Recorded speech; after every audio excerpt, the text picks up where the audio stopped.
الحمد للہ رب العالمین والصلاة والسلام علی سید الانبیاء والمرسلین وعلی آلہ واصحابہ اجمعین۔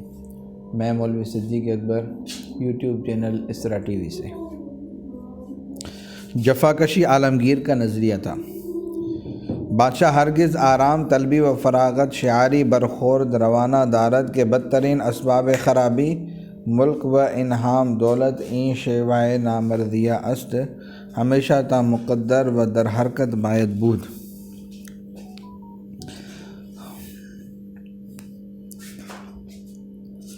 بیجاپور اور حیدرآباد فتح ہو جانے کے بعد عمدۃ الملک مدار المہام نے عرضداشت پیش کی کہ با اقبال متعال با اقبال حضور کہنا عالمگیر کے یہاں جرم تھا۔ دکن فتح ہو چکا، اب ہندوستان کو رونق افروز فرما کر دنیا کو معلوم کرنے کا موقع دیجیے کہ خلافت پناہی کو اب ملک فتح کرنے کا کام باقی نہیں رہا۔ حضرت عالمگیر نے فوراً جواب تحریر فرمایا۔ یہ رقعہ 1098 ہجری میں لکھا گیا۔ اس وقت مرہٹوں کا استحصال باقی تھا اور عالمگیر کو ناگوار تھا کہ خلاف واقع کہا جائے۔ دکن میں سب کام کر لیے۔ عالمگیر نے اپنے اس خیال کو بارہا ظاہر کیا ہے کہ اگر اعلیٰ حضرت شاہ جہان بودن دارالخلافہ و مستقر الخلافہ اختیار نمے کردند و ہمیشہ در سفر بودند کار بئیں جان میں رسید کے بر رسید۔ داد و دہشت۔ عنایت اللہ خان بخشی نے عرض کیا کہ روزانہ منصب عطا ہوتے ہیں اور حضور کی جاگیر محدود ہے، غیر محصور اور محدود کا ساتھ کیسے ہو سکتا ہے؟ اس پر حکم ہوا استغفر اللہ، کارخانہ بادشاہی نمونہ درگاہ الہی است، الخلق یا اللہ والرزق علی اللہ۔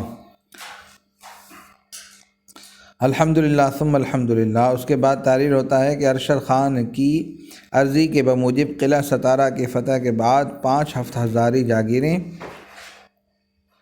اس فانی کی ملک میں اپنی ہیں، سر دست انہی جاگیروں سے تنخواہیں دیں۔ جب یہ ختم ہو جائے گی حق تعالیٰ 9 روز میں روزی نئے دن میں نئی روزی عطا فرمائے گا۔ میر حبیب اللہ نے روپیہ خرچ کر ڈالا، اس کی شکایت کی گئی۔ جواب میں تحریر ہوا، معلوم ہوا کہ میر موصوف کے پاس جو کچھ آتا ہے اہل استحقاق اور مصرف خیر میں خرچ کر ڈالتا ہے، جبکہ اس عاصی غرق معاصی کا مصرف خیر میں صرف ہو چکا ہے۔ اعادہ بے فائدہ ہے۔ شجاعت۔ دارا شکوہ کی جنگ میں وہ 25-30 ہزار سے 1 لاکھ سوار اور 20 ہزار پیدل فوج کے مقابلے میں مارکا آرا ہوا تھا، اور جب گھمسان کی لڑائی شروع ہوئی تو اس کے ساتھ صرف 1000 آدمی رہ گئے تھے۔ اس وقت اس نے جو شجاعت ظاہر کی اس کو لین پول ان الفاظ میں ادا کرتے ہیں۔ جنگ کی حالت نازک ہو گئی تھی اور قریب تھا کہ اورنگزیب کو ہزیمت ہو، کیونکہ اس کے چیدہ رسالے پسپا ہو چکے تھے اور وہ تنہا کھڑا ہوا تھا، اور مشکل سے 1000 آدمی اس کے گرد ہوں گے۔ اس سے زیادہ مستقل رستمانہ شجاعت کی کبھی جانچ نہ ہوئی ہوگی، لیکن اورنگزیب کے بدن میں پٹھوں کے بجائے فولاد کے تار تھے۔ صرف اورنگزیب کی شجاعت تھی جس نے 1000 کو 1 لاکھ پر فتح دی۔ عالمگیر کی اس حریت انگیز شجاعت اور اس تعجب خیز عزم و ثبات کو کمزوری، مصائب سفر، تواتر حوادث کوئی چیز کم نہ کر سکی۔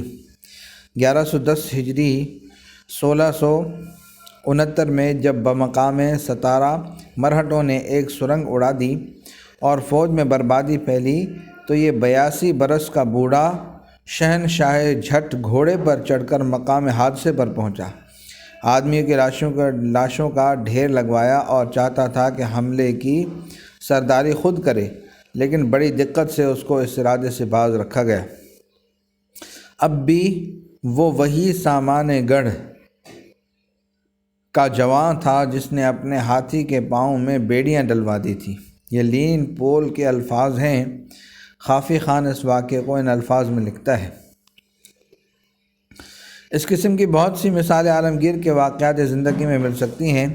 ایام شہزادگی میں ہاتھی سے لڑنا، جنگ بلخ میں حالت جنگ میں نماز ظہر ادا کرنا، اور شجاع کے مقابلے کے وقت بے پناہ استقلال و ثبات کا بیان پہلے گزر چکا ہے۔ فوج کے سب سے دلاور سپاہی 12 کے سادات گنے جاتے تھے، اور اس میں شبہ نہیں کہ تیموریوں کے اکثر مارکے انہی نے سر کیے۔ ایک موقع پر ان سب لوگوں نے درباریوں سے خانہ جنگی کی۔ عالمگیر نے حکم دیا کہ قاضی کی عدالت میں مقدمہ پیش ہو۔ سادات نے کہا کہ ہم اپنا فیصلہ خود کریں گے۔ عالمگیر نے آستین چڑھا کر کہا کہ جو لوگ میری تلوار کا مزہ چکھ چکے ہیں وہ حکم شریعت کے مقابلے میں ایسے الفاظ نکالتے ہیں، کہہ دو سب مل کر آئیں۔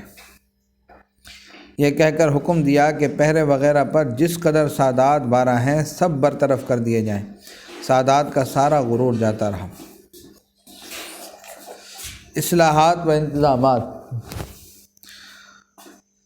مسکرات کی بندش، خرابات خانوں وغیرہ کی ممانعت، ان کے ٹیکسوں کی موقوفی، محکمہ احتساب، وکیل شرعی کا قیام، پرچہ نویسی کی توسیع، درباری تکلفات کی منسوخی، سلام مسنون کا اجرا وغیرہ۔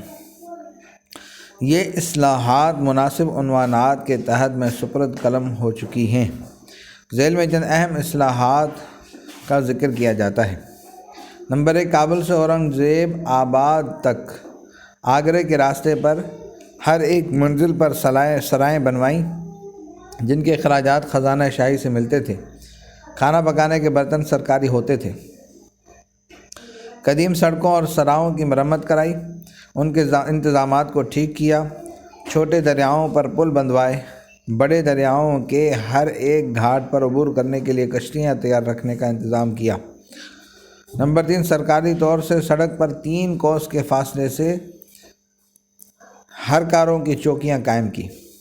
ان کے ذریعے سے ملک کے تمام حصوں میں سہولت اور عجلت کے ساتھ ڈاک پہنچ جاتی تھی۔ غریبوں اور لولے لنگڑوں کے لیے جا بجا سرکاری غریب خانے اور مکتب جاری کرائے۔ مساجد اور مندروں کے لیے اراضی وقف کی، مگر تابوت اور تعزیوں کے لیے جلوس کو بند کرا دیا۔ رستم ستی کی قباحت آج اس رستم کے ماننے والے بھی تسلیم کر چکے ہیں۔ انگریزی حکومت نے اس کو قانوناً ممنوع قرار دیا ہے، مگر چونکہ مسلمان بادشاہ کے لیے مذہباً جائز نہیں کہ کسی قوم کو اپنے عقائد پر عمل کرنے سے روکے، مسلمان بادشاہوں نے اس کو قانوناً نہیں روکا۔ البتہ سلطان عالمگیر نے یہ پابندی ضرور لگا دی کہ صوبہ دار گورنر کی اجازت کے بغیر کوئی ستی نہ ہو۔ پھر اس پر بھی صوبہ دار کو ہدایت تھی کہ وہ نرمی کے ساتھ باز رہنے کی فرمائش کرے، اور وہ خود نہ سمجھا سکے تو اپنی مستورات کے ذریعے سے اس پر اثر ڈالے۔ اکبر کے زمانے سے یہ طریقہ جاری تھا کہ بادشاہ لوگوں کو مرید کیا کرتا۔ عالمگیر بھی اپنے مکاتیب میں شاہ جہان کو پیر و مرشد لکھا کرتا تھا، لیکن عالمگیر نے اس سیاسی تصنع کو قطعاً بند کر دیا۔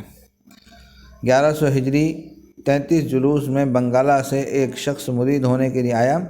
صلابت خان میر توزک نے اس کو عالمگیر کے سامنے پیش کیا۔ عالمگیر نے کچھ سونے چاندی کے زیورات اور 100 روپیہ صلابت خان کو دے کر کہا کہ اس شخص کو دے دو اور کہہ دو کہ ہم سے جس فیض کا تصور ہو سکتا ہے وہ یہی ہے۔ جب خان نے اس کو یہ روپیہ دیا تو اس نے اس کو دریا میں پھینک دیا اور خود بھی دریا میں گر گیا۔ صلابت خان نے اس کو نکلوا کر ڈوبنے سے بچایا۔ 9، خدا کی پناہ انسان اپنی ذات کے لیے غریب انسانوں پر کس طرح ظلم کا خوگر ہے۔ کسی مرد کو خصی کرنا شرعاً حرام ہے، مگر بادشاہوں نے اس کو جاری رکھا تاکہ محل سرا میں ذات شاہانہ کی حفاظت کر سکیں۔ عالمگیر نے اس ملعون طریقے کو ممنوع قرار دیا۔ صلی اللہ تعالیٰ علی حبیبہ سیدنا محمد وعلی آلہ وصحبہ اجمعین برحمتک یا ارحم الراحمین۔